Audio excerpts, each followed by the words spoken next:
Little Miss Recap contains adult language. Little Miss Recap is intended for entertainment purposes only.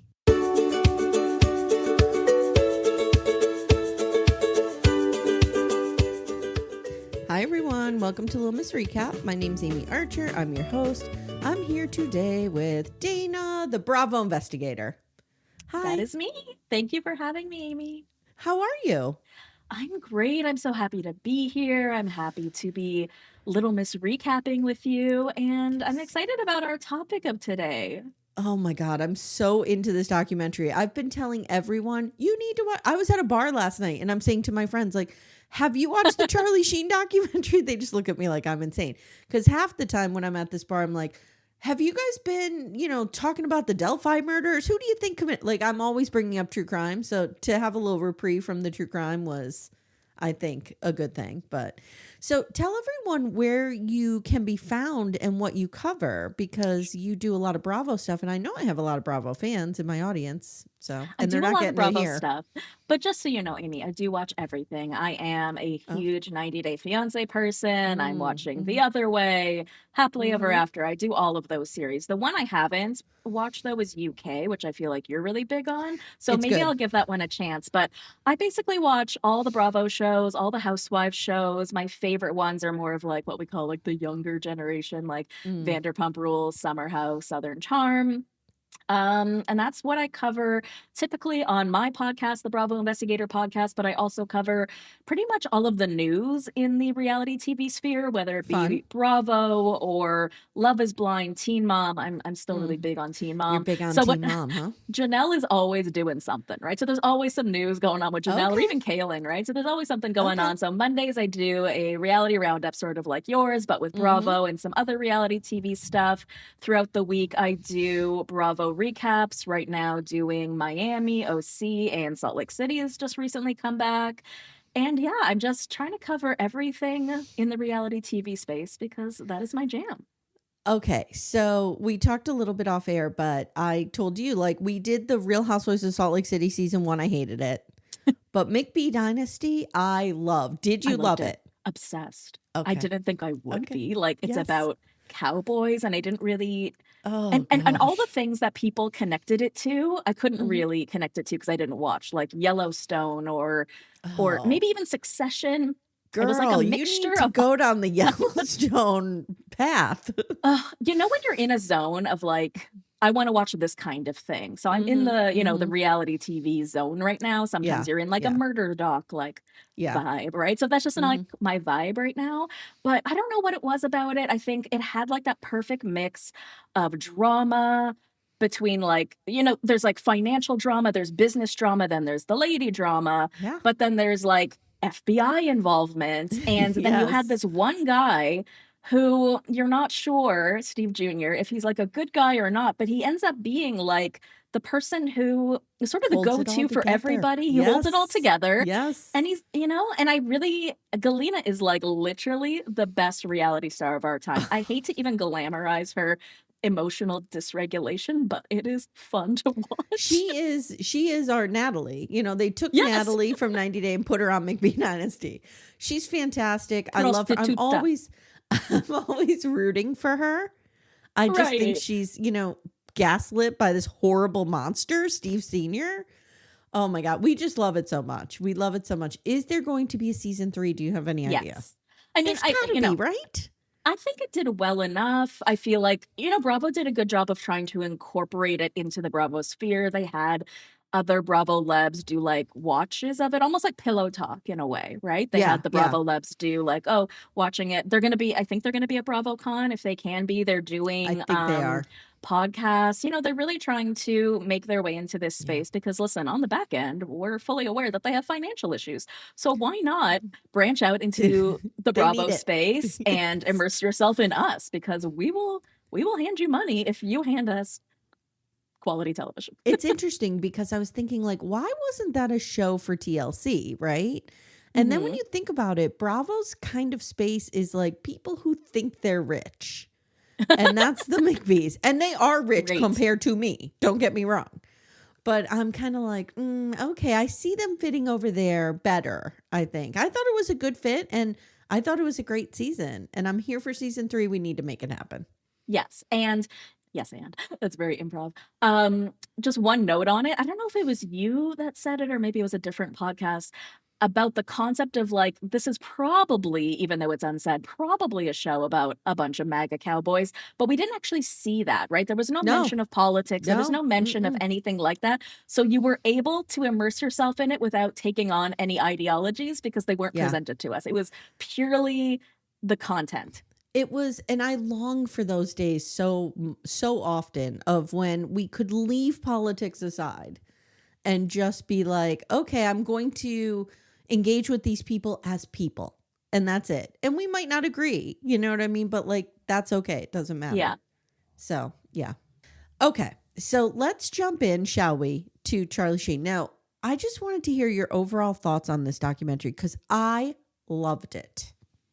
I really liked it. My overall, like if I were to do like a thesis statement, would almost be like, there are no consequences, so why would he stop doing what he's doing, right? It was a very interesting, when you watch a documentary like this, you usually see the rise and fall, or you see the person talk about the mistakes they've made, but he sort of had the same jovial sort of vibe during the entire documentary, because really at the end of the day, no matter all the bad things that he did, there were very few consequences for the things that he did. And every time there sort of was a consequence, something bigger and better came to him, not he had to go to it. It would come to him.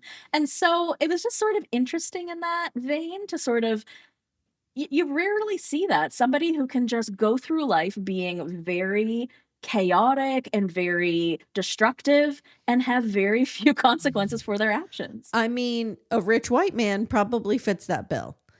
So I thought it was interesting. Are you a Gen Xer or are you a millennial? I'm a millennial.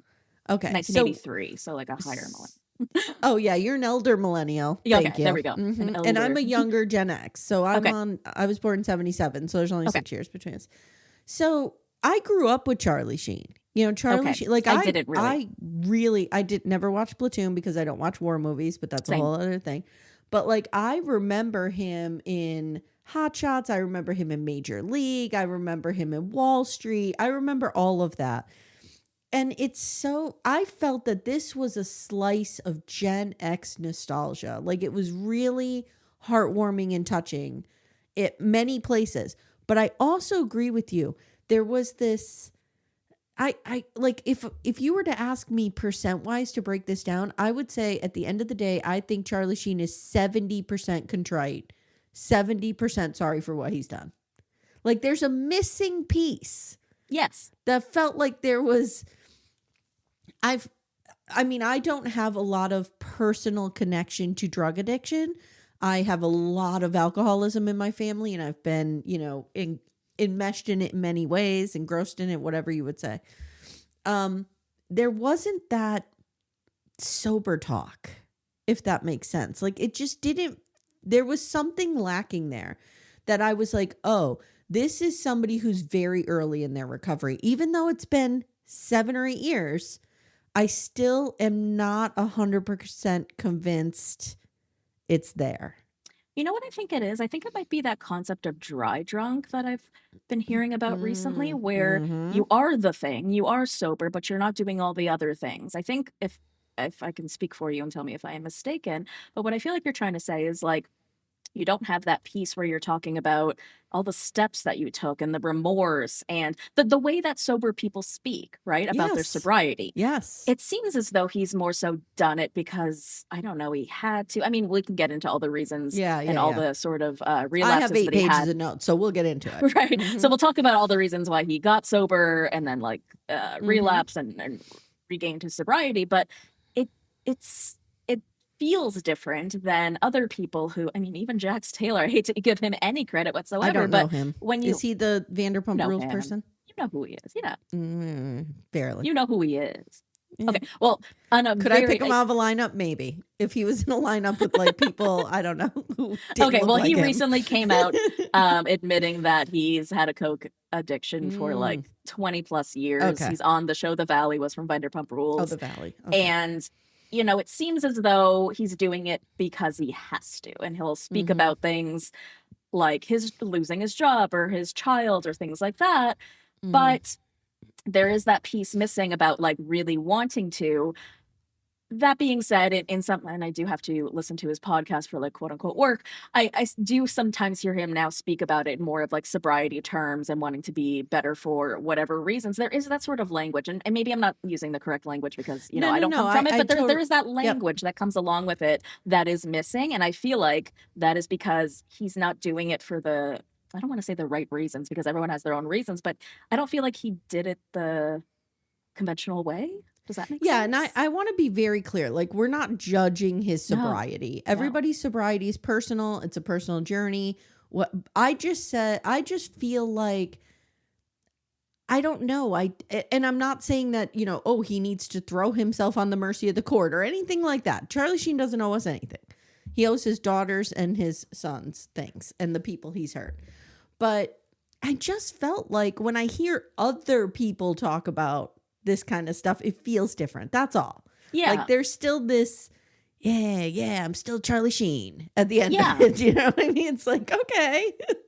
And he basically says that, right? Like in the documentary when he's being interviewed / all the moments that you see him being interviewed in the past, there is always that sort of conclusion of like, because I'm Charlie Sheen and because I can. And you know what it is too, Dana, now that I say it, like I wonder if the therapy piece is missing. Yes. Because there wasn't, as he's telling us about this addiction and stuff, he's not like the closest we got to it is when he said, it told me that I was savable. I was worth saving. When he was talking about them cutting down the potency of the crack.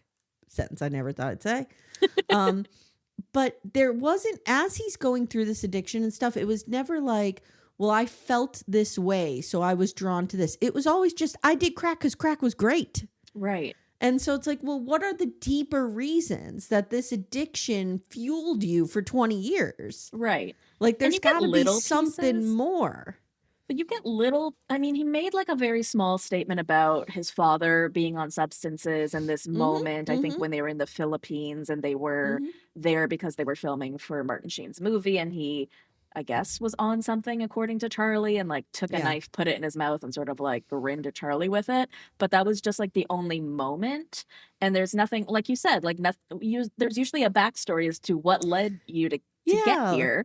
But maybe he really is like his own enigma of a person. And that was an interesting theme I noticed as well, where other people even were saying, like, does he have a different chemical makeup? How was he able to ingest this much drugs? Saying that. Yes. Really?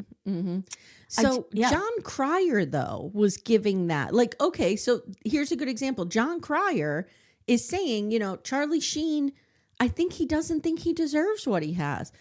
The producer says that to Charlie Sheen. Charlie Sheen acts like this is the first time he's ever even thought of that. Oh, maybe I self-sabotage. Maybe that's right. Like that to me is 101, like recovery 101. Why are you trying to hurt yourself? Why are you trying to burn your life down? Do you know what I mean? And I don't think he's been there yet. No, I literally think, I don't know what his thought process is, but I guess it's just not the normal trajectory that I guess you see with people. And well, I guess even with like the cutting down the potency, that was sort of without his consent, if you think about it, right? So it's not even like he was trying to get sober in those moments. No. And so you rarely see someone's sobriety being given to them. No one is ever sober. Like it's almost like I understand what you're saying. People made him sober without his consent. Yes, he's almost passive in his sobriety. Yes. Yeah. Very interesting. All right, so let's start. The doc is divided into 3 parts. And I just have, in the beginning, there's this overarching metaphor of a captain letting Charlie Sheen fly a plane while drunk. And I thought that summed up his entire life. Exactly. And he had married Donna. So he had 3 wives. I have them here. Yes. Donna, with whom he had his daughter Cassandra. Right. Denise Richards, who you're going to give me a lot of information on because I don't have a lot on her. Daughters Sam and Lola. And then Brooke, who is Max and Bob, the twins' mother. Right. Okay.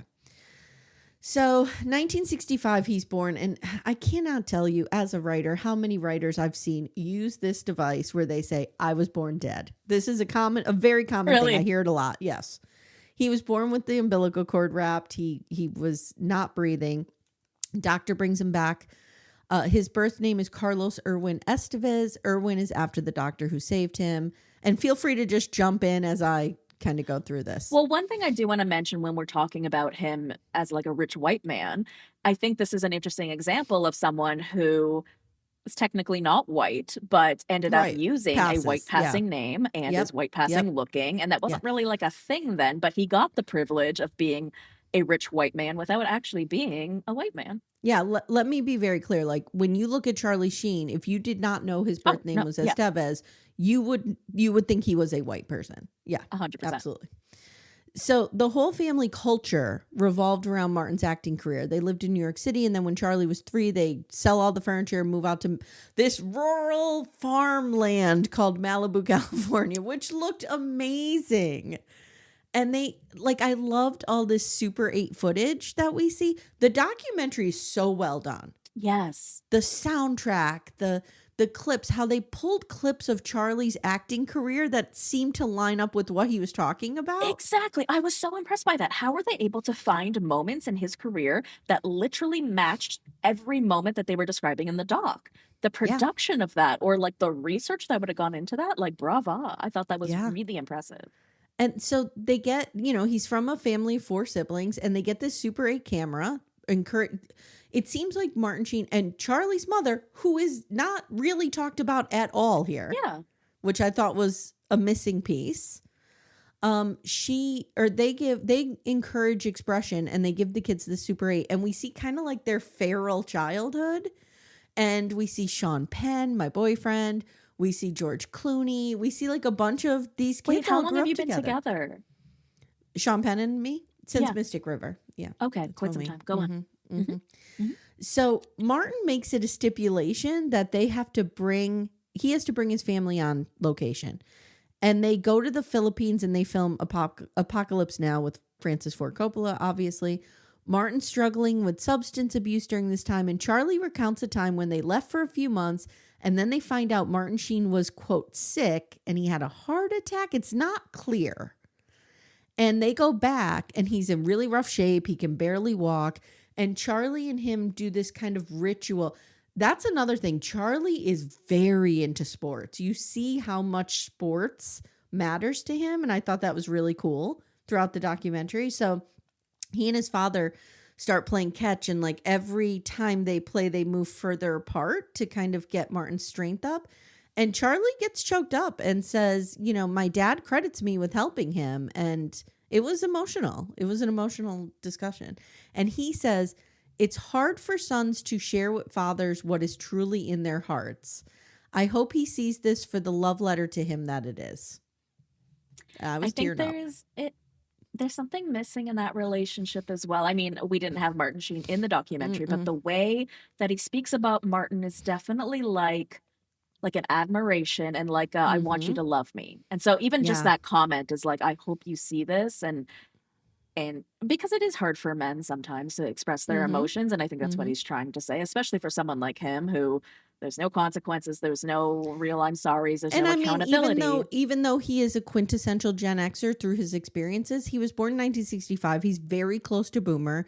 And men were just not able to express their emotions. Like that was not something. And when I catch people doing this today, I get very upset. Like we should allow and encourage and ask men to cry, share their emotions, because that's how we normalize it. Yeah.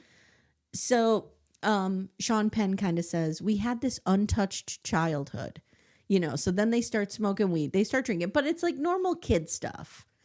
Emilio sort of blows up first, and he chooses Estevez as his last name. Martin Sheen is happy about that. Charlie's pretty jealous. He sees what his brother's doing. He's like, I want that money. So he doesn't graduate from high school, and he asks his parents, like, before you make me start like paying rent and working at the Dairy Queen, can I please just try acting? Let me see if I could do it. He lands a role in Grizzly 2, The Predator. And if I think I might need to rent Grizzly 2 now, because this movie looked very much like a Sharknado situation. Mm-hmm. And so he's also offered Karate Kid at this point. And Martin makes him turn it down because he's already given his word to Grizzly 2. And Charlie says, I was really angry at the time. And then he kind of goes, well, I mean, Ralph Macchio hasn't really become anything. And that's the thing. He'll find like, you know, it ended up being better for me. It ended, you know, like there's every little situation he has that does piss him off, I guess. He finds a way to do bigger and better. Yeah. It's almost like he's incapable of tapping into deeper emotions. That's because what will happen if he does? Do you know what I mean? Like, it's very up here all the time. Nobody can see me, but you know what I mean. So he becomes a father at this point, and his parents help raise the daughter, Cassandra. He then lands this part in Ferris Bueller, which I remember so well. And I remember watching Ferris Bueller, and I was young, and I remember thinking, God, that guy's hot. Like, he was everything I thought was hot as a kid. Okay. And he landed the role because he was friends with Jennifer Grey. So that's important, you know, like, and he's walking in there with the last name Sheen. Doesn't hurt. So he knocks it out of the park. He's on screen for like 3 minutes. Because of this, he lands Platoon, which originally was going to go to Emilio, and they lost funding and it went away. And Oliver Stone brings Charlie back in to do it. He's so impressed with Charlie, he gives him Wall Street right on set. Platoon wins Big Picture, and Charlie says, there is a dividing line in my life. Before Platoon, after Platoon. So you have not watched Platoon either? I haven't, but I'm sort of making this almost like a BC, you know, like before Christ, after Christ sort of situation. But I can still see what he's saying, because obviously just even by watching the documentary, you can tell how big this movie was, how much it blew up. And I completely agree with what he's saying. He's like, there was me being almost like a Nepo baby, doing some roles people knew who I was. And now after Platoon, I am Charlie motherfucking Sheen. Yeah. And I heard Dom from Fixing Famous People on Kate Casey talking about this. And he said, and I agree with him, that he didn't realize what a student of film the Sheens were, because they were making movies their whole lives. It was really interesting. And they were emulating what they were seeing their father do.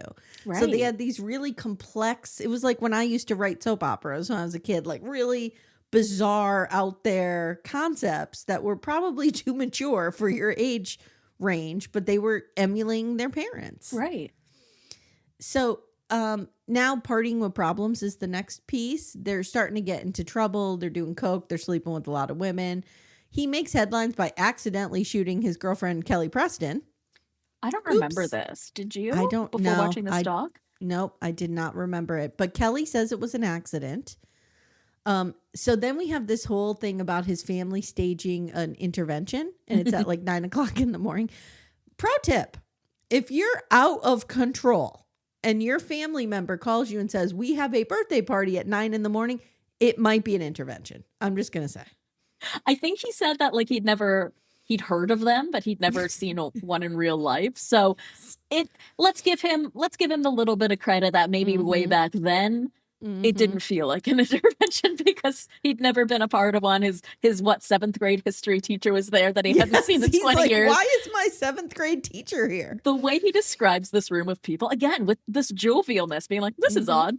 This is a little strange, but all right, right? Like, and I'm sure, and I think maybe somebody else had described it this way, that he actually was very angry in that moment. Yeah. But the way he describes it to us in the documentary is this very sort of silly event where it's like, Mom says, come over at 9. I don't see any balloons. There's Rob Lowe. All right, cool. What's going on, guys?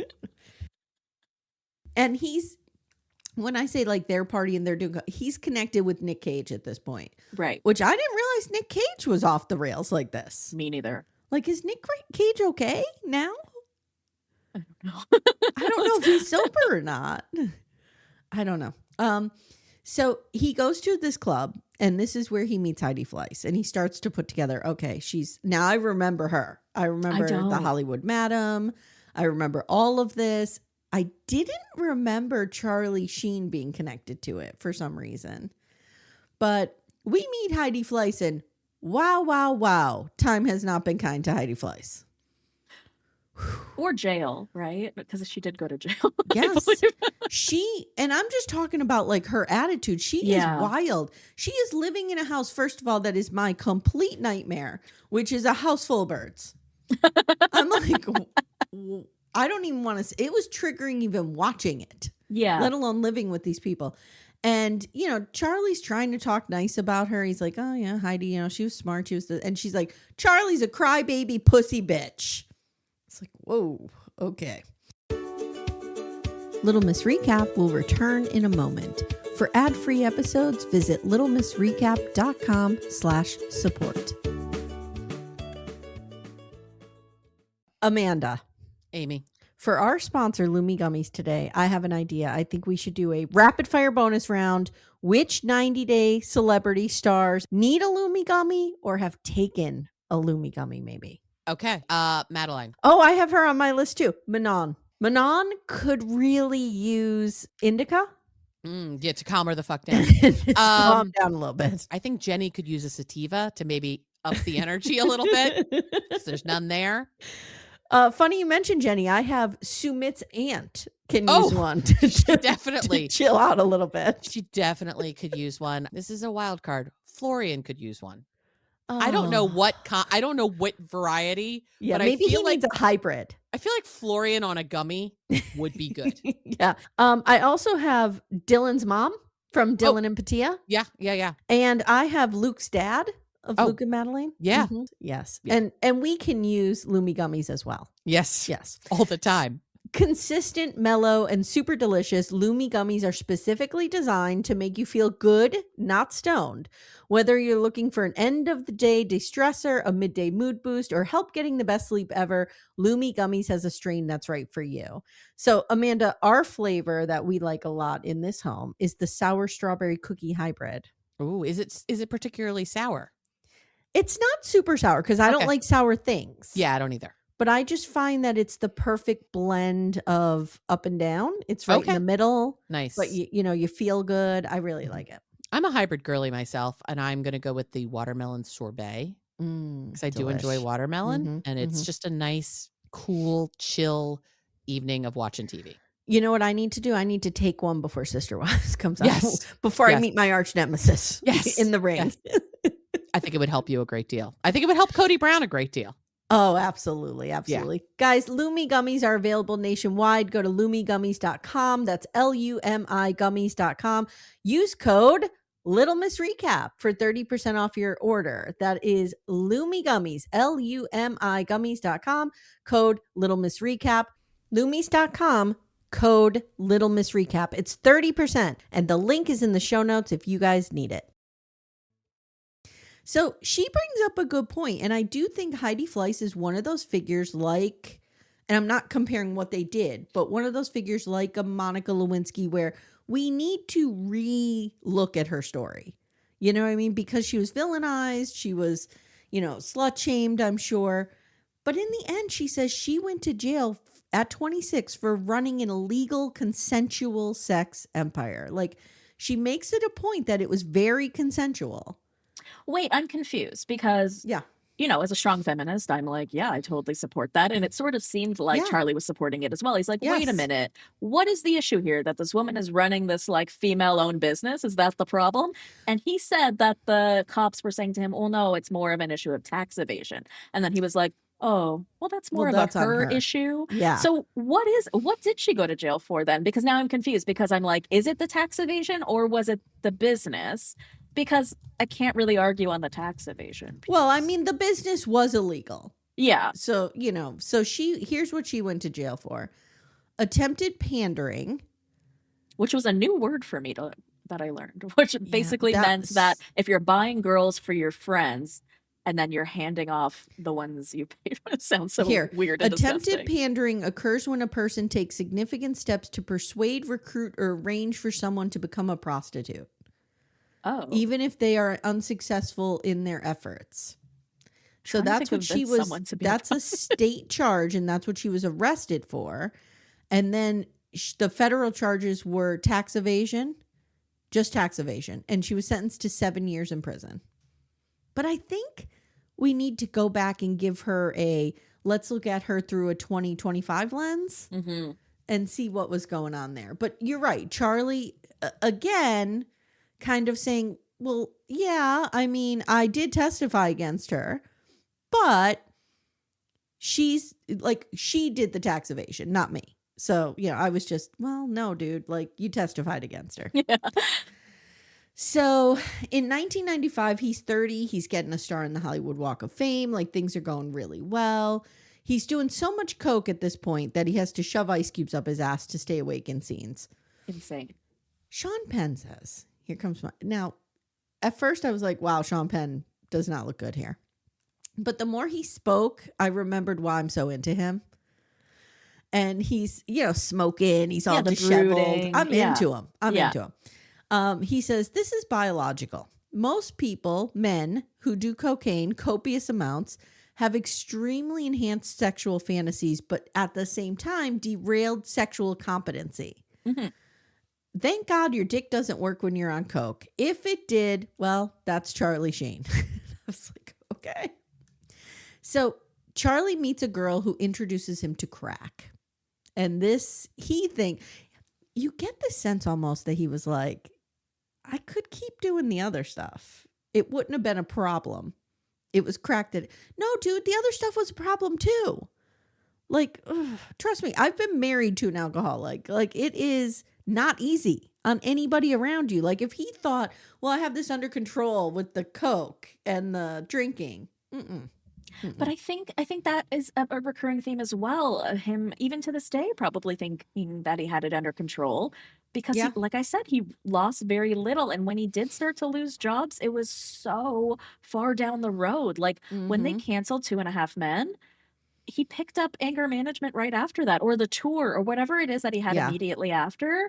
So I don't know that he necessarily has made that connection. And it kind of goes back to what we were talking about at the beginning about him understanding this or not. But I feel like he's never made that connection in terms of like, I didn't have control over it because I think he thinks he did. Yeah, I agree. So I call it almost like a high functioning drug addict. Does that make sense? Yeah. If that's a term, right? Yeah. Like very high functioning. He ODs one night, and while he's recovering, his father holds a press conference announcing that it's an overdose and talks about addiction. And Charlie is pissed. And he like recovers and goes partying and goes like on a bender. And Martin Sheen has him arrested. And we get Ramon, his brother, says 3 words, I love you. That is my father's parenting style. And I applaud, there was quite the discussion about this on The View. I don't know if you heard about this. I don't watch The View, but like it came through my social media stuff that they were arguing over if a parent should ever turn a kid in.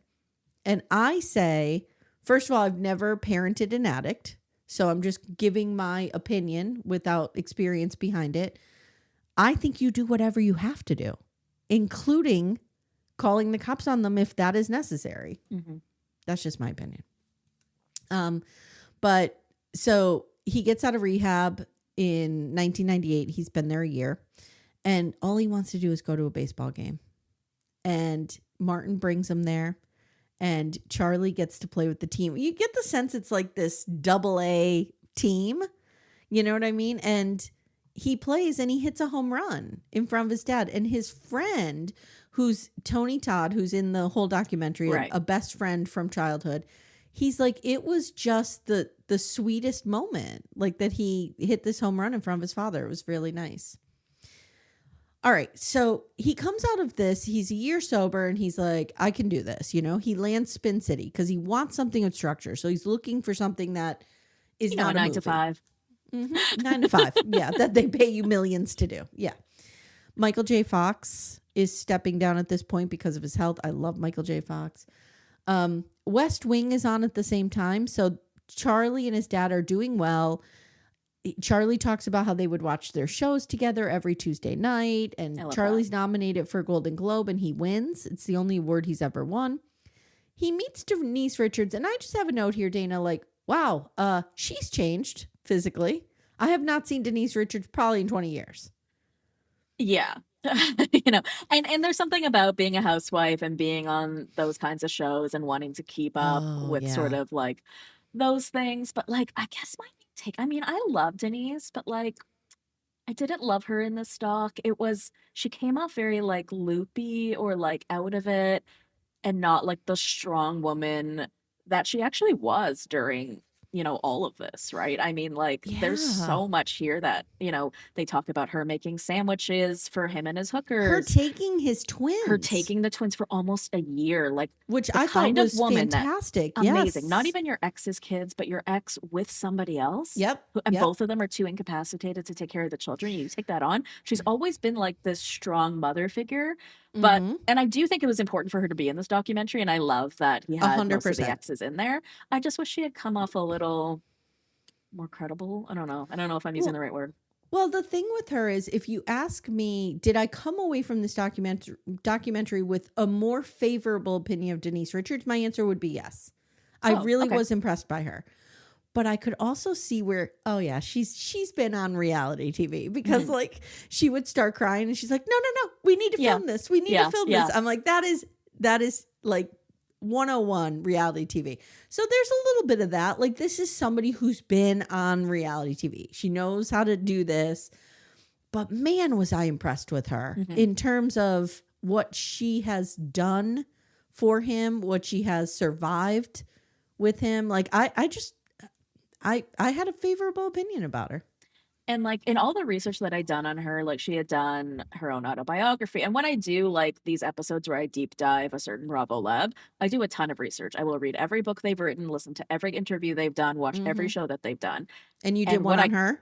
And I did one on her. And what I was unable to find, despite all that research, was anything negative about Charlie Sheen. And I was like, this is wild. And I had to end up going through the court documents. And that's where I really found like the crux of it. But to give you a synopsis on who like Denise Richards is, she came from a very normal nuclear family. And then she ended up in this. And I think in her mind, she just wanted to create this, to the best of her ability, a perfect family for her children more than anything. And despite the fact that those children would be fully capable as they age of Googling their father later on and finding out exactly who he is, she really worked her whole life to try to protect those children from any harm in any way. And I think that's why, like, if you really look into like the things that he did to her, because they don't really get too much into it in the documentary, but yeah, like death threats. He wanted her to abort both of the children. Like, he was really, really awful to her. Physical violence, like verbal violence, like just a lot of things. But she'll never abandon him, and she'll always say that she loves him. And that is about that family dynamic and her always seeing him as the father of her kids. And I also appreciate that at the same time, because I want to be very careful with my language here, because I'm saying she's a strong woman, but that she also, kind of, some people might think enabled some of this behavior. So I want to be very clear to say she was strong enough to know when to walk away and to put boundaries up. And I thought that was interesting. Yeah. Because she was like, I'm going to help him. He's the father of my children. My children will be better for it if he's better. Right. But I'm also I don't need to live with him and be with him. No, for sure. And I could be wrong. It's interesting that you just said that, because now that if I'm thinking back, I think that when they met, he was sober. I think he had been sober for 2 years, and that she had communicated, not in this documentary, but maybe in her book, that she didn't know anything about addiction at that time. Right. So her just not having that background or understanding, I think there's maybe that little piece of like, enabling is one thing, but just to have that lack of understanding is sort of something else, right? Yeah, maybe enabling is the wrong word. It's hard for me to talk around their marriage because I don't know a lot about it. But I just wanted to point out that it feels weird for me to be saying that. I don't know. I think what I'm trying to say at the end is I feel like she handled this with appropriate boundaries for herself and the safety of her children. Yeah. But also didn't give up on him for the sake of his children. And that is, she never will. An incredibly difficult place to be in and a line to walk. And I applaud her that she did. I think, in my opinion, she did it. Yeah, so. I agree. Okay, so he meets, and I also think she is the true love of his life. You think? Yes, You're I probably think right. that his life would be very different had he stayed with her. I think everyone says like that. John Cryer says, she was a grounding force for him, Mhm. and I think that was a big mistake. So they're watching Barry Bonds break the home run record. God, do I remember that? And they're on the zone diet. I wrote, this is a time. This is an exact time in place. So when he gets 2.5 Men, he's 2 years sober at this point. And everyone kind of agrees, like I said, that Denise is really good for him. They have their baby, Sam. Denise believes once the show got really big that he started to self-sabotage. And he started doing Oxy as a way to get fucked up, but like to kind of still be legally okay, if that makes sense. Like, and I could see where he does a lot of this bargaining. Right. And he's like, well, it's not illegal, so I'm not like a drug addict, but you are, because misusing pills is illegal as well. I think that's a mentality that a lot of addicts have. And I think they even asked him that in the documentary. I don't know if it was at this moment, but I think he was asked, were you seeing yourself as an addict at that time? Were you seeing this as an addiction? And he was like, well, not really, because I was doing this, justification in my own head, which I think a lot of people do. I don't think a lot of people from like the jump are like, I am an addict, right? I think that takes a long time to be able to get there. And you're like, well, I didn't do it today or yesterday, so I guess I'm not an addict. Or I'm doing this thing and it's legal, so I guess I'm not. I'm sure you're doing that negotiating or bargaining with yourself in your own head, probably maybe even for years before you really understand that you have a problem. Yeah, absolutely. And I think he thinks, well, it's not crack. So, it's not that. So, we learn a little bit about Denise and their marriage, and there were PFAs, and, Denise, like, to your point, doesn't really talk about it. Then we meet Brooke Mueller. What an interesting character. Yikes. She's a character. She loved Dirty Dancing. I'm like, how dare you think that he was in Dirty Dancing? How dare you insult the Sways this way? I love that they kept this in, though, because it just showed. I don't know. Do you think it was sort of like this symbol of her not ever knowing who he really was? Do you think that's why they sort of kept it in? Yes, 100%. So she meets Charlie right after he divorced Denise. She was 5 years sober at this point. And John Cryer says, my wife went to the wedding because I was out of town, and she had concerns. And he goes, let me just tell you Martin Sheen's speech at this wedding. He stood up and he said, well, I hope you two know what you're doing. And he sat back down. They have twins, Max and Bob. And Max and Bob, when they were born, were in the NICU, and it was pretty serious. And I remember that. I remember that going on. And Charlie starts to resent the machine of 2.5 Men, because at this point he needs to be at the hospital and they can't cut his production schedule at all. I'm confused by that. Like, he's the star of the show. I kind of, it's the one time where I'm like, give this man a little bit of a break. He's running to the hospital every night. His children's hearts are in danger. Why is the show not making an accommodation for him? Yeah. So 9 years with no crack was a record for him, and it ended in 2009. It was Brooke who got him back on crack. And he gets arrested in Aspen on Christmas Day. There's this huge, like, crack-fueled fight. It's unclear what happened, but Brooke called the police on him, said he was threatening to kill her. She recanted it. She recants it now. She says, we were both so fucked up. I don't know what happened. And I mean, on a much smaller scale, I've seen this many times where you see like a couple who they're both drunk, right? And they're just going in circles and the fight is very circular. And you're like, I can't tell who's in the wrong here. So I imagine that times 100 if you're both like on crack and fucked up on other things and in this room together. Totally. But where it gets kind of murky is like, has he engaged in domestic violence or not? It's like this weird dance, because you look at the Kelly Preston thing and you're like, okay, well, she said it was an accident. So you're like, okay. And then you have this and you have someone recounting, and like you said, with very good reason, because she doesn't remember. Okay. And so we have all of these like little bits of incidents, and it's enough to make you uncomfortable, but not enough for anyone to do anything about. But, if you were typical to ask housewives me, fashion, where there's smoke, there's fire. If you were to ask me, has Charlie Sheen ever put his hands on someone? I would be less sure than I would be if you said, has Charlie Sheen ever threatened somebody? I think 100%. I think, and this is where we can get into the nuance of separating the addict from the addict behavior, right? Because I don't even think Charlie Sheen knows what he's done when he's been under the influence. I think it's been real dark. I think it's been real bad. And I don't know. I don't know if he's been held accountable enough for those instances. I don't know. But also if you don't have someone willing to come forward, which you don't in a Kelly Preston or in a Brooke Mueller, because when you don't have the other side actually saying that the thing happened and that they want to pursue it, case closed, right? So it's weird and murky. I found Denise to be the most reliable narrator here. And so I was kind of taking my cues from her. Same. And she kind of talks about, like, I was scared of him. He threatened me. He smashed all the TVs in with a baseball bat, you know, that kind of stuff. And I've been in those situations. It's scary. And to me, that's a form of abuse when you're scaring somebody, even if you're not touching them. Mm-hmm. So I think she has suffered abuse at his hands, in my opinion. So he files for divorce from Brooke, and his career is weirdly taking off. And he's not apologizing for anything that's happening.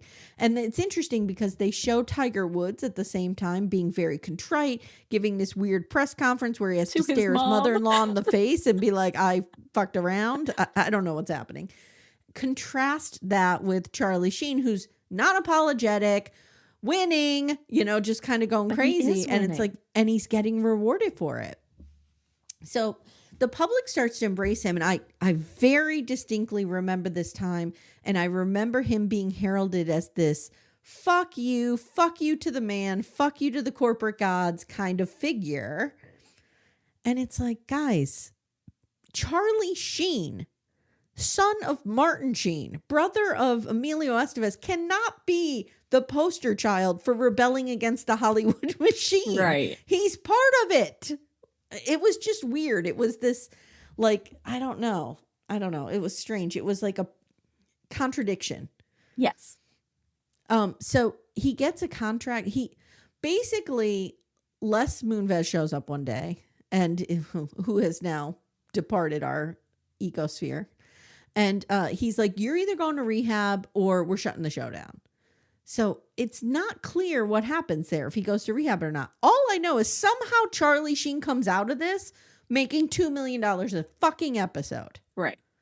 And let me look up, what is their episode count? And I just want to mention the rehab thing, because I thought that situation was, again, such showed the kind of power this man has, that he walks into the rehab, but he has plans tomorrow, right? He's got to judge a bikini contest. He's got places to be. So he's able to convince the nurse at the rehab, which, by the way, happened on the Valley and led to that woman crying.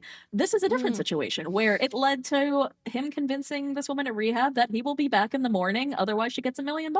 And he is back. That's part of that high functioning drug addict that he is. Yeah. He's able to be back at rehab at 8 a.m. You know what my grandmother used to call her father, who was my great grandfather, she used to call him a working alcoholic. Mm-hmm. And it was interesting because she would always be like, well, Poppy, she always told me Poppy would get up every morning and have a beer and a shot before he went to work.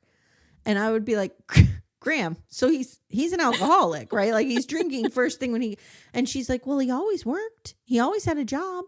So there's that, like, okay, well, he's working, so it's not that bad. He's not lying in a gutter somewhere. Like, no, he's wreaking more havoc probably. Yeah. And it's just, so 2.5 Men, I just pulled up a random season. Season 4 had 24 episodes. Let's look at 26. Season 26. 24 again. So he's making $48 million a year. No chump for change. 24 shows. Wow. Amazing. Wow. Okay. So, everyone is kind of like, you shouldn't be throwing money at clearly somebody who's not in sobriety. And Charlie says, I was the highest paid actor. And Denise says, on TV ever, still. Wow. Charlie's drug dealer is Marco, and he has a condo in Hollywood that Charlie bought, and he's sitting right next to Charlie's Golden Globe. And I'm like, why is this guy not in jail? Like, he's on TV saying, yeah, I sold drugs. That's a great point. I guess they have bigger fish to fry. I don't know. It's weird. Anyway, they become good friends. This guy, just kind of fuels. He's providing the gasoline for the fire. Chuck Lorre is in the doc. Mm-hmm. And I remember Charlie and Chuck having a very public anti-Semitic on Charlie's side. I didn't remember fight. any of that. Yes. What did you make of that? Do you think he was doing that? They made a point to show the plaque where he did get the name from, but it's still gross and it still felt anti-Semitic to me. And I think he should have been able to say now, oh my God, I see how that looks. And I owe Chuck an apology for that. Like, that was not what I believe or how I talk, but he didn't do any of that. No, you don't get any of that throughout the entire documentary at all. Nope. So the crew called Denise to go get Charlie a lot on set. And there's that one famous scene where she's talking about making sandwiches for everybody. And she's like, John Cryer's looking at me like I'm crazy. And I'm like, well, just because these women sleep with people for money or whatever, they're sex workers, they don't not deserve to eat. I'm like, I love this woman. And there's another story that she's told a million times about Thanksgiving where he pulls up for dinner. He's got hookers in the car. She's like, invite them in for Thanksgiving dinner. So this is not the first time that she has made food for Charlie and friends. But one thing I just want to mention, don't you think it's kind of fascinating how much like all of the characters in this are the characters that they are? Like John Cryer, him as himself is the same person he was on TV. Same with Charlie Sheen, who Chuck Lorre did say he was looking for a Charlie Sheen type character. But watching John Cryer like talk about Charlie Sheen, I feel like I'm watching 2.5 Men in a way where he's like, good point. Hey, can you hide this like bag of porn? He's like, hey, is it legal? Okay, man. Right? Like just their dynamic and their interaction and how they would talk about each other in the doc was so true to who they are in real life. I was telling one of my co-hosts, Amanda, we were talking about this, and she was like, I never saw 2.5 Men. I'm like, well, he was playing Charlie Sheen. Yeah. It's just like they put Charlie Sheen on camera. But I didn't realize, you're right, the John Cryer as well. The John Cryer character. Because John Cryer, meanwhile, while Charlie's doing this, John Cryer's professional and creative career is tied to this nightmare. What a nightmare. And he's getting paid 1/3 of what Charlie Sheen's getting. It's madness. So we see outtakes of him like fucking up on the set, and it was really out of character because even John Cryer says like he was good at his job. He was good at what he did, and this was out of character. So he's going off the deep end, and this is where we get the tiger blood, and it's a lot of like wild shit and winning, and so we find out that he was on testosterone. Right. A lot of it. And are you a Sister Wives watcher? No, I'm not, but I think I should start to, because I now wonder if this is what happened to Cody Brown, if he started taking testosterone, because he also like lost his mind in some way. You know what? I mean, do we even know the impact of mixing testosterone with all of the kinds of drugs that he was also doing, right?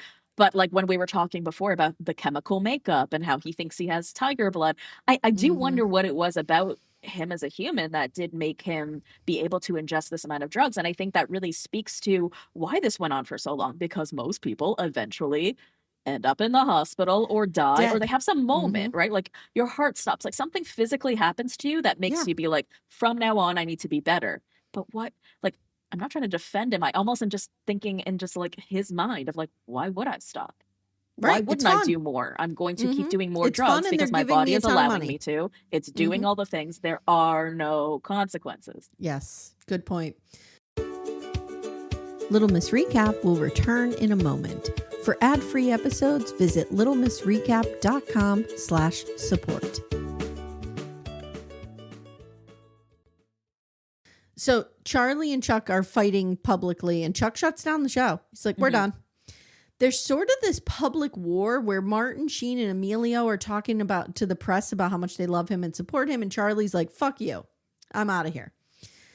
And he gets very popular. We even see like he has a verb coined after him, sheening. I'm sheening. He loses custody of his sons. And I think they don't say it, but Brooke is obviously still in her addiction. And Denise takes them for almost a year. And I'm like, another reason I love her. I need to listen to your episode about her. Fucking all-star. Is it But on yes, your I will send you the free? episode. Is it on your free feed? Yes. So for your audience, I do this limited series called Be True Hollywood Story, which is like E True Hollywood Story, but for Bravo Lebs. It tells you the life of a Bravo Leb from birth to scandal to stardom and everything in between. So I've done Denise Richards, Kristen Doty, Shep Rose from Southern Charm, lots of different characters. But Denise Richards is an interesting one. And I did that one right before her show premiered with Aaron, but it definitely gives you a lot of context on air. Okay. Well. So he loses custody. She takes them. And, you know, I was watching this with my husband and Timmy's like, wow, that was really nice of her. I'm like, well, they're her children's siblings. So it does make sense to me. You know? Yeah, but not everyone would do it. I agree. So then he's broke. And I wrote, how the fuck is he broke? But he's broke. So Live Nation sends him on a tour. And you can see he's surrounded by these sycophants who are like, you're the most popular guy on Twitter. You're the great. It's almost like the manosphere just came to his house and sat with him on his deck and told him how great he was and that he should do this. And Denise says it's like Weekend at Bernie's. You have all of these people propping him up and dragging him around. It's really crazy. It's crazy. And I'm curious your thoughts because I'm trying to, there's certain periods of time in time, like moments in time that you remember where you were, like when Princess Diana died. When the whole like winning thing was happening in the tiger blood, I mean, I remember it, but I don't remember what I was thinking about. I knew he was out of his mind, but I guess I thought it was funny. And then they show like the public around that time, you know, like men with their children being like winning and, you know, wearing his hat and all of that. And it's kind of so scary and terrifying that we were glamorizing somebody having a nervous breakdown. And we were like, do it more. Fun. But because he was Charlie Sheen and he was so charming that you almost thought, I think you 25% thought, okay, this is an act. Like he's doing this on purpose. I don't know. I mean, my girls were little and my life was, you know, very chaotic at the time. So I didn't follow it closely, but I just remember being like, oh, this guy's nuts, but like how brilliant of a campaign. I really thought it was an act. No, he was sick. And I mean, people needed to step in I feel here. like totally. The only time I feel like I saw him sick was the interview that he did with some news outlet where they started at like 5:30 in the morning. They showed a part of it, and that's where he's talking about the tiger blood and this and that. And he looked terrible. He looked ill. He was very white. He looked sick. And that interview, like even like whoever had produced that even said it was like one of the most chaotic things they'd ever been a part of. But that was sort of the only time you saw him in a physically different way. I'm not sure if the public was that privy to that interview, but maybe if they had been or it had been made a bigger deal, then people would have seen it differently. But I guess they continue to see him, quote unquote, winning. So why not continue to prop him up as someone who is winning, you know? Yeah, it was weird. What a weird moment in time. It's a weird moment in time. So I kept waiting for this moment for him to, like, I kept watching thinking, okay, what is the moment? You know what I mean? There really isn't one yet. We talk about how he is diagnosed with HIV. And this was from Denise. Denise was like, you don't look good. When's the last, have you been tested? Blah, blah, blah. He's diagnosed and he says, I was told to keep it hush. And I 100% believe this. From growing up in the 80s, I can tell you that 100% this guy, his instinct was to keep this under wraps. So I don't fault him for that. I think he got bad advice and I think he followed it because I think it was confirmation bias with what he was already feeling. I need to keep this under wraps. You mean like bad advice in terms of like, sleeping with women and then they were kind of coming at him not for being it? Public about it. You think he should have been public about it? I mean, even now I feel it's still it's so stigmatized. He doesn't owe it to anyone to be public about it. But I think he should have at least been forthcoming to the women that he was sleeping with. Of course. And there is some debate as to whether or not he was. I was confused about that in the doc because he's saying, I never infected anyone with this. But how do you know? You don't know that. You don't know that. How can you make a definitive statement like that, right? Like, I think what he's implying is all the women who sued him for it were lying. I mean, we don't know because these are all like settlements. But yeah, I mean, even if one of those women was diagnosed, there isn't even like necessarily a way to even trace it back to him specifically. Correct. So it's really unknown for anyone who sues someone for an STD. I think for the most part, people settle just to make the whole like publicness of it go away. But I don't think there's any way to prove that one person gave you another. No, and when I say bad advice, I think it was a bad situation he put himself in that allowed him to be blackmailed. Oh, yeah. Do you know what I mean? Oh, Where, my God. like, in other words, Charlie's going to Charlie. He's going to bang a bunch of people. Right. So, like, him keeping the HIV thing under wraps is not safe for the behavior that is about to happen. Yeah. Now, if he was, like, in a long-term marriage with Denise Richards and was like, I'm not having sex with other people, okay, keep it under wraps. Yeah. You don't owe anybody anything. But, like, Yeah. No, that's a good point. I guess I was thinking more of the, like if I were to be infected with HIV, it's the last thing I'd ever tell anybody ever, right, especially if you're a public figure. It's like, oh my God, like, because my life would feel like it's over. But you're right, because his life is so tied into his sexual, prowess. Yeah. Like Sean Penn told us, he likes to fuck. Yeah. I don't know. So Denise, we don't know if this is Denise, but to stop him from taking crack, his team, his people, the people who care about him, they tell his drug dealer, Marco, to cut back on the crack's potency. And so it takes a year and a half But it worked. of doing crack. And it's interesting because Charlie talks about this and he says, talk about thinking so far outside the box that you land on that. And he says, it tells me that I'm savable, that I'm worth saving. And I thought that is the realest thing you have said this entire documentary, because what precedes that's not said, that's implied, is that he didn't think he was savable. Do you know what I mean? And he said, that told me I was savable. Well, why? Like, let's talk about why you didn't think you were savable. That's what this was missing. That deeper analysis. Not even just, I didn't think I was savable, but I knew, or maybe in his mind it was like, I know I am a train wreck. I know that. And I know that the ending is going to just be the end of the train. Like one day it'll just run off the track. That's how maybe he expected his life to sort of end. It's just he's going to go full force until it just ends. Yeah. But then he was like, oh, it doesn't need to. Oh. You know, like, there can be a different way. But I just think the fact that it was almost done for him is such just an interesting concept, even though I brought it up before. The fact that they were able to, the only way for him to really come off of this was for everyone around him to trick him. Yeah. Fascinating.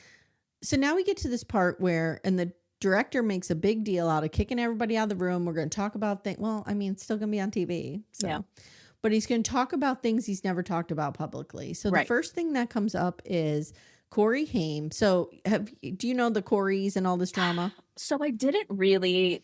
I'll tell you my very limited understanding. Two guys in the 80s were big, like, sort of teen heartthrobs, these two Coreys. I know that they acted with Charlie Sheen. I know that Charlie Sheen was in a movie with Corey Haim called Lucas when he was 13. And that there are allegations that Charlie raped Corey. Now, the part that I am confused about is whether that ever came from Corey Haim's mouth or this only came from Corey Feldman's mouth. Now, I do just want to mention to you, one of my great friends, Nat, on TikTok, on an Instagram, she had posted a couple really great videos about this yesterday, because in the documentary, he had said that he never sued Corey Feldman for this because he didn't want to give him any more content, which is a weird thing to say. Yeah. But apparently he did sue the National Enquirer way back when, because apparently Corey Feldman was not the first person to bring this up. There were many other people who went to news outlets about this and that he tried to sue them back then. So this isn't the first time this came up. I thought that was really interesting. But yeah, I guess the part where I'm just a little still confused on is whether this was only coming from third parties, which doesn't make it not true. I'm just curious whether that's the case or not. Do you know whether this ever came from Corey Haim, or was this only from all these other people? We don't know. All I know is Corey Haim suffered horribly with addiction, as we know. And a lot of times he alluded to men in Hollywood taking advantage of him, sexually assaulting him. Corey Feldman took that torch up for him when he died. And he always said, I'm not going to reveal it. I can't talk. Like, he was weirdly quiet about it, which I get. I mean, he may have feared repercussion. I don't know, whatever. Side note here that has nothing to do with this. Charlie Sheen and Corey Feldman look so much alike. I'm not convinced that Corey Feldman is not his son. But anyway. That's really interesting. He's on Dancing with the Stars, I believe, this season. Wow, it's wild. It's wild how much they look alike. Yeah. But when Corey Feldman finally revealed it was Charlie Sheen, a lot of people believed it. But I don't know. Corey Haim's mother came out and said it's not possible. But I always take that with a grain of salt because you don't know what shape his mother's in. And parents are not there all the time. I can't guarantee you that somebody didn't do something to my kid. Absolutely not. And I want to mention something else that my friend, Nat mentioned in her video, that when the mother was interviewed and said, like, no, like, I know my son, she also contradictorily then said, I do know that he was being abused by somebody else at that time. Okay, so you said that you would know whether he was being abused, but then you also said that he was being abused by somebody else also at that exact same time. So, anything could have been going on. It's super unfortunate that we do not have this from the person's mouth. I will say that as somebody who has done this work for a number of years, statistically, people do not lie about this kind of thing. Agreed. That being said, we don't have it from the person's mouth. But one thing that I want to make a point on about Charlie on this, and it sort of made me think of Brooke Mueller when she was talking about, I had to retract because I couldn't say with certainty that X happened because I was so out of it. Well, then that made me think of Charlie in this moment when it comes to Corey Haim, when he's saying definitively this didn't happen. Charlie, is it possible you don't remember? Exactly. You were in such a drug haze for your entire life that I don't think you can actually say without a shadow of a doubt that this didn't happen. Of course, he's going to say it didn't happen. It's a crime. It's a documentary. He's not going to admit it. Yep. But I think it's also very possible that you do not remember. I want to see when Lucas, the movie, came out. What year was that? 86. So, Dana, bear with me here because I'm not good at math. You were not. 1965, 1986. I'm trying to figure out how old Charlie Sheen was. He was 21. So, Corey Haim was, 13? Did they say 13 or 14? And, okay, so, because what I'm wondering, and this is dark, is could there have been some sort of consensual relationship in Charlie's mind that was in reality not consensual at all because Corey Haim was a fucking child? Right. Possible. Like, that's what I'm wondering. Because I don't know. Want to do more research on it because I don't know what Corey Feldman has said, right? Like, is there a whole story about how it got? And I think it might be easy for Charlie Sheen to say, I did not rape him. Like, that might be what he's saying because it's very black and white for him. But it's not black and white for somebody who's underage, A, and who's coerced, B. Right. So, like, we don't know. Yeah. I walked away with this thinking, I'm not 100% convinced this didn't happen. I'm also not 100% convinced it did. We don't know. Again, if it were Corey Haim saying it, I would side with Corey Haim. 100%. But we don't have it from Corey Haim. I know, which is such a weird, and it's weird that they ended the documentary with it and that they didn't delve into it that much, but I guess they can't really. So it sort of left you with a bad taste in your mouth because I liked the documentary for the most part, and I kind of felt uplifted by it for the most part, but that left like an icky feeling for me. What I was uncomfortable about it was how close in proximity they had that piece with the having sex with men piece. Which are two different things. Two different things, and it also continues the stereotype of the categorization of homosexuality as deviancy. Right. And I did not like that. Yeah. Like, those two topics have very different, there's miles between them. Great point. So now we talk about lawsuits exposing women to HIV. He says, I've never given it to anyone. We talked about this. We see one interview with one girlfriend who, I don't know what this girl's issue or job is, but she's super smart, super smarty pants, talking about how HIV is now like a comorbidity. And I was like, whoa, look at you, girl. And then he talks about having sex with men, but he can never say it. No, he doesn't say it. He uses this metaphor of the menu. Right. Flipping it over. He's really uncomfortable. And he says, I was scared to say this for years. I was embarrassed to say this for years. But look, I'm saying it and nothing's happening. And so you get a sense of the shame that he has felt and internalized and lived with, even though, and I was thinking about this too, as I'm watching this, and here is one of the leading men of Hollywood of our generation coming out and saying, I've had sex with men in cocaine-fueled, crack-fueled binges, right? 10, 15, 20 years ago, this would have been like, oh, but now we're kind of like, okay, like, that's fine. You know, you experiment, you do what you want, you love who you want. And But I I just like how he thought, wow, described what it an that way. interesting Yeah, it was thing. interesting, but it was also just the way he described it, because I feel like 15, 20 years ago, it would be like, okay, then Charlie Sheen is gay. And it's like, it doesn't Yeah. necessarily No, mean it does. that. It The way he doesn't mean explains that. it is like, you know, I was doing all these fun kinds of drugs and it made me hypersexual and it made me want to try all these different things. And I like how he said some of it was cool, some of it was weird. But, you know, sex should be something that's like experimental and you're trying all these different things. And it doesn't mean anything about your sexuality, because sexuality is such a spectrum. And you know, they don't really talk about it in terms of what it means for him, or whether they did talk about the fact that it came from the period of time when he was on crack or coke or whatever. Yep. But it wasn't this definitive thing about him in a way. Yeah, Or it I didn't need agree. to be. And I liked that. And I liked how the director said, you know, like, would you nuke the other side of the menu? Meaning, like, you know, is this something you would never do again or ashamed of? And he's like, no, why would I? Like you said, some of it's fun, some of it's, you know, whatever.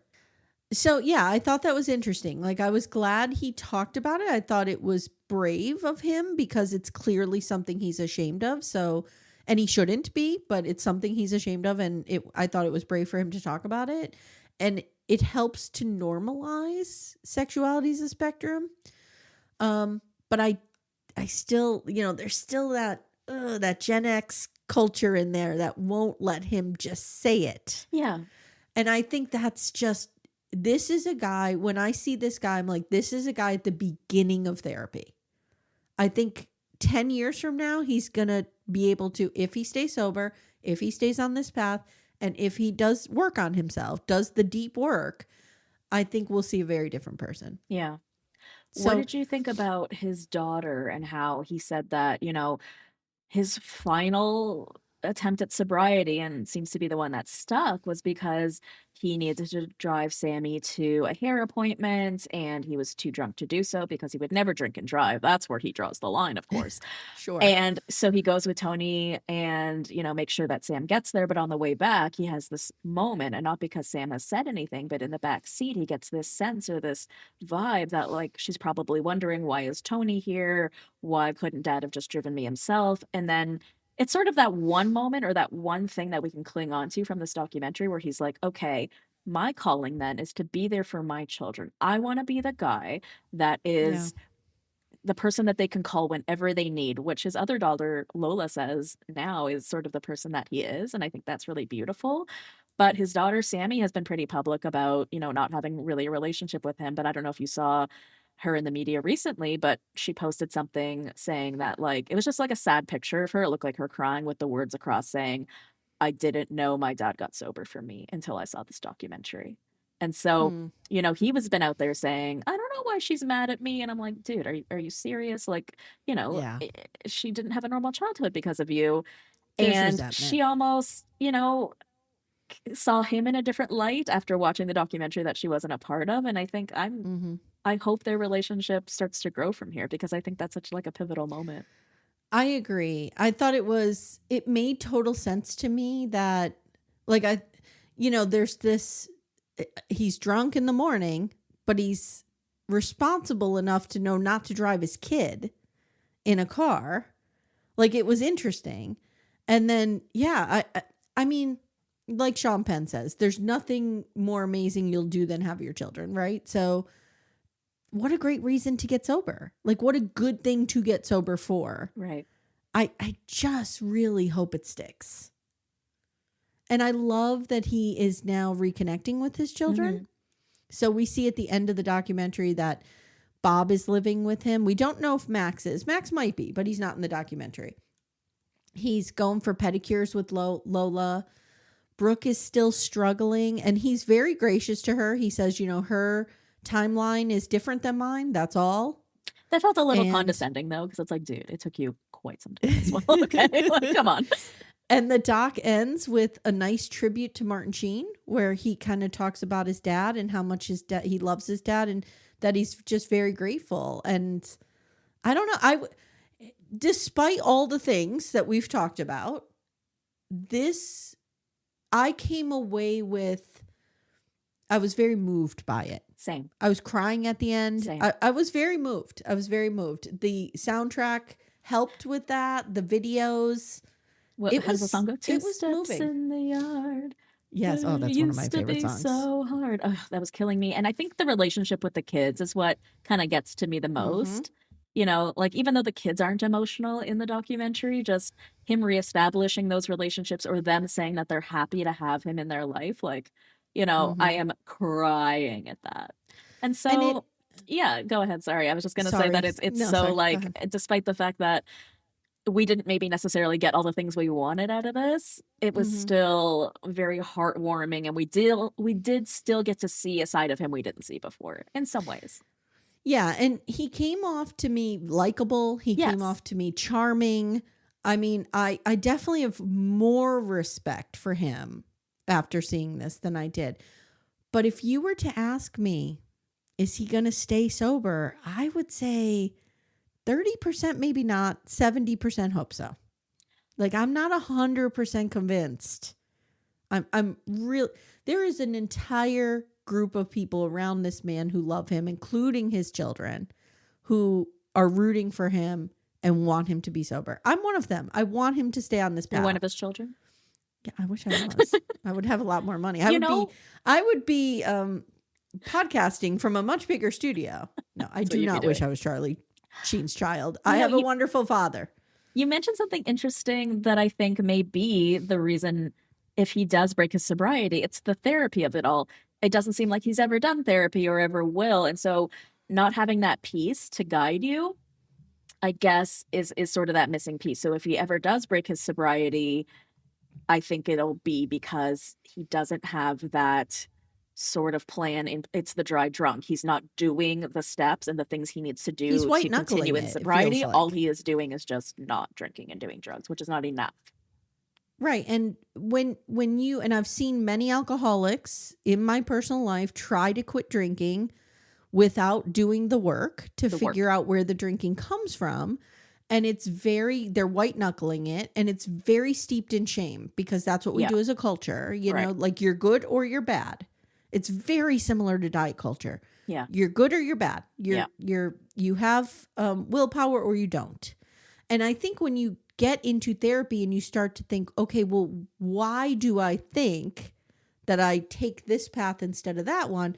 You're doing the work and you're unpacking things. It just gives you such a deeper sense of sobriety. So I think he needs that. I really do. Mm-hmm. And he should be in group therapy with his children, family therapy, I mean, with his children. He and Denise should be in therapy, talking about how to co-parent.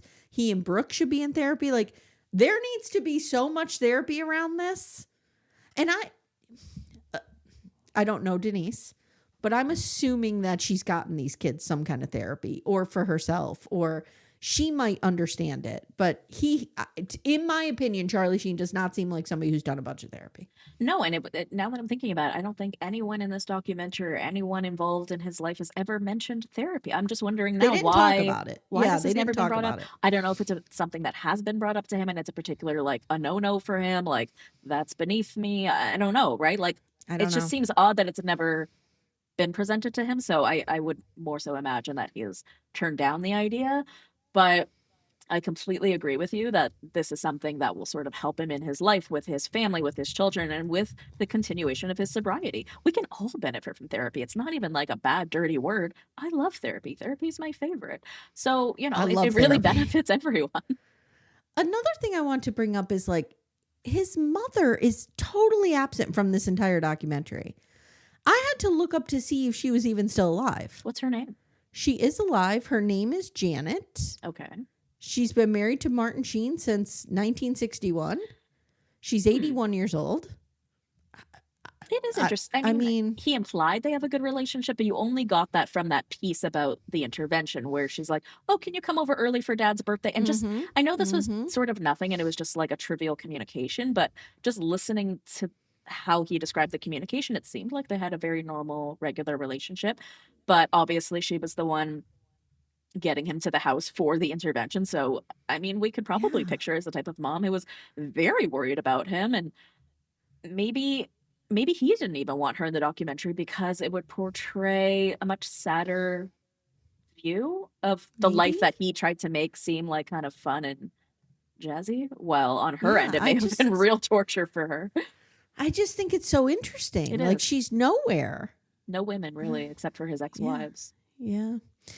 Well, thank you. This has been an amazing discussion. I'm so glad that you came with all of your Denise Richards knowledge. And I just really appreciate it. I really appreciate you being here talking to me about it. This was a good conversation. This was. I appreciate you talking to me too. I love documentaries. My mom has kicked me off the Netflix. So if there's anything new coming out on Netflix, please let me know. I have my ways to find them.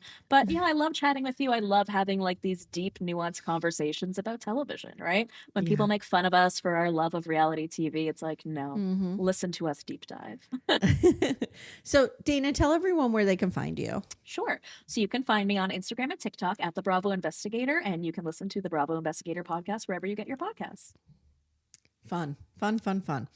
All right. And I will definitely be scooting over there and listening to the Denise Richards episode because I need to. Yeah. All right. Thank you so much, guys. If you haven't already, please give the show a 5-star review if you think we've earned it, anywhere you listen. And if you'd like to get some support for yourself and just be in a group with like-minded individuals, ladies of a certain age, jump in our Facebook group, Backdoor Friends. The link is in the show notes. Ooh, I think I will. Thank you. And we'll see you next time. Bye. Thank you so much for listening to Little Miss Recap. If you'd like to support the show, the best way you can do that is to join our Twin Flame universe, which is our Patreon, Supercast, and Apple subscription feeds. The links for those are in the show notes. You get ad-free episodes and a ton of bonus content. You can also subscribe to the feed so you don't miss an episode, share the show with a friend, and leave a 5-star review. To contact the show, please email me directly at amy@littlemissrecap.com or join our Facebook group, Backdoor Friends. Thank you so much for listening, and we'll see you next time.